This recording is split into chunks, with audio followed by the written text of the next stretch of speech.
سنتەری ڕایال بۆ ئاڵوگۆڕی کەلتوری و چالاکی ڕۆشنبیری فستیڤاڵی کەلتورە جیاوازەکان لە ڕانیە ساز دەکات بە چاودێری بەڕێز سەرۆکی حکوومەتی هەرێمی کوردستان و بە ئامادەبوونی چەندان هونەرمەندی بەتوانا و ڕێژەیەکی زۆری میوانەنی بیانی و ناوخۆی کوردستان و لە ژێرناوی دەواازەی کرانەوە بەڕۆی کەلتورە جیاوازەکان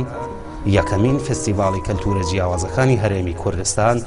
بۆ گۆرانی و هەڵپەڕکێ و دیالۆگی کەلتوری لە شاری ڕانیە ئەنجام دەدات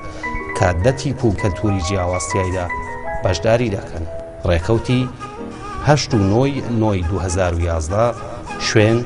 ڕانیە پارکی دەروازە، کات 8 شەو.